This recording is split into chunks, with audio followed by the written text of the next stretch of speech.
Perkenalkan, nama saya Dian Permana Putra. Saya mahasiswa dari Universitas Samratulangi. Saya jurusan manajemen dengan NIM 2006-11-0271 kelas 2B2. Dalam video kali ini saya akan menyampaikan tentang pasar modal dan pasar uang sebagai ujian akhir semester saya. Berikut videonya. Kalian pernah beli sesuatu kan di pasar tradisional? Kalau iya, berarti kalian sudah melakukan transaksi jual beli. Nah, ini tidak ada bedanya dengan pasar modal. Pasar modal juga terdiri kegiatan transaksi jual beli, tapi yang dijual surat berharga yang diterbitkan perusahaan atau pemerintah yang butuh modal usaha. Selain itu, yang diperdagangkan berupa instrumen keuangan yang terdiri dari saham, surat utang, maupun reksadana. Surat berharga disebut efek. Jadi kepikiran kalau transaksi di pasar tradisional kan jelas tuh transaksinya langsung sama pedagang, ada pemasok dagangan, pengelola pasar, pihak keamanan, sampai yang ngatur dagangan.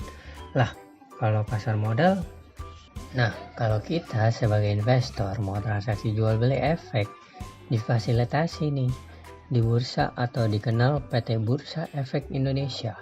Perlu dicatat, kita tidak bisa mengatur transaksi langsung karena ada broker yang menjadi perantara. Selain itu, transaksi pasar modal secara elektronik disebut scriptless trading. Di sini yang jadi supplier dagangan itu emiten, yaitu perusahaan yang sudah go public maupun pemerintah.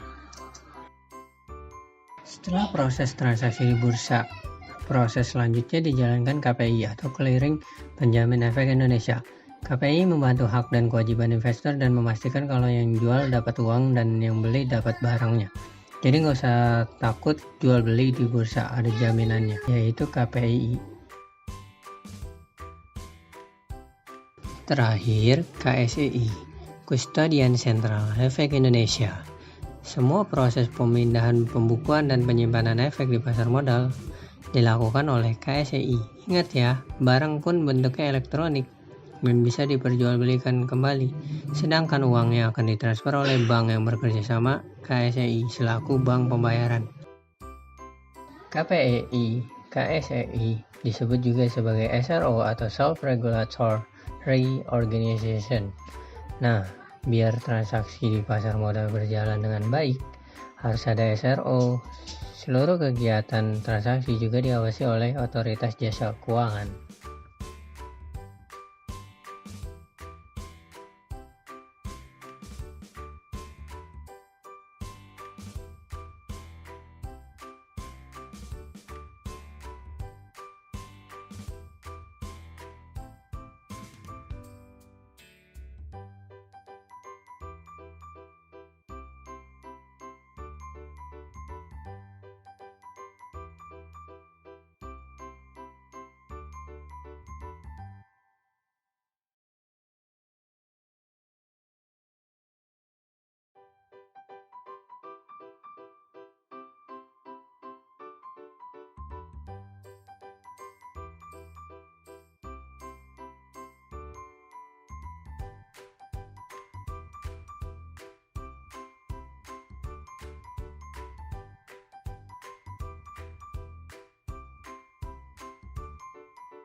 Pasar uang, pasar yang memperjualbelikan surat berharga jangka pendek yang jangka waktunya tidak lebih dari 1 tahun.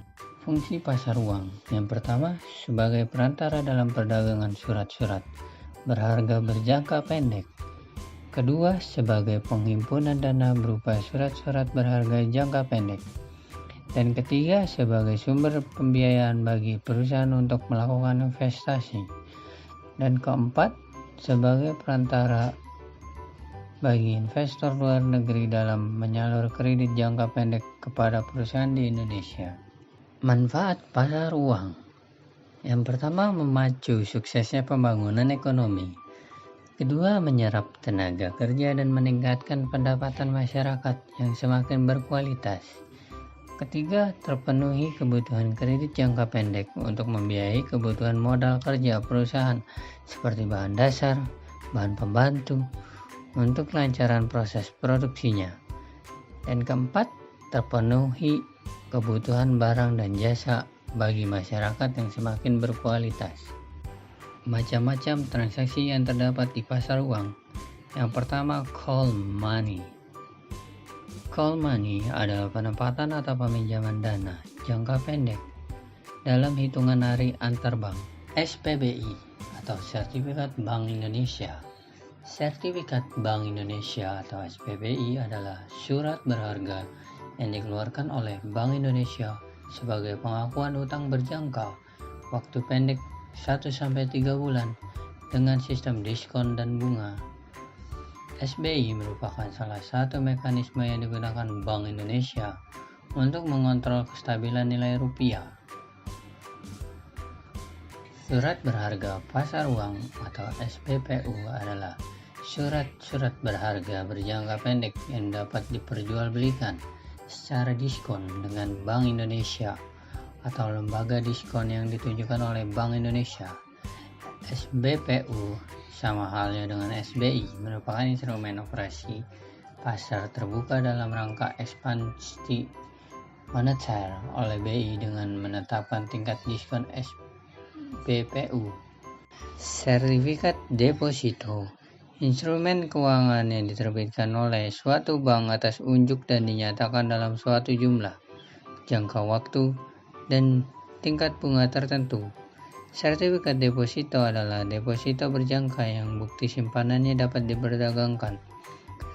Ciri pokok yang membedakan dengan deposito berjangka terletak pada sifat yang dipindah tangankan atau diperjualbelikan sebelum jangka waktu jatuh temponya melalui lembaga-lembaganya. Banker acceptance, suatu instrumen pasar uang yang digunakan untuk memberikan kredit pada eksportir atau importir untuk membayar sejumlah barang atau untuk membeli valuta asing. Peserta pasar uang. Yang pertama, bank. Yang kedua, lembaga pemerintah. Yang ketiga, perusahaan asuransi. Dan keempat, yayasan. Dan 5, lembaga keuangan lainnya, dalam kurung koperasi dan rumah gadai tutup kurung. Dan keenam, masyarakat. Jadi kesimpulannya, pasar uang dan pasar modal mempunyai peran besar bagi perekonomian suatu negara, karena pasar uang dan pasar modal memberikan 2 fungsi sekaligus, fungsi ekonomi dan fungsi keuangan. Dikatakan memiliki fungsi ekonomi karena menyediakan fasilitas atau yang mempertemukan 2 kepentingan, yaitu pihak yang memiliki kelebihan dana atau investor dan pihak yang memerlukan dana.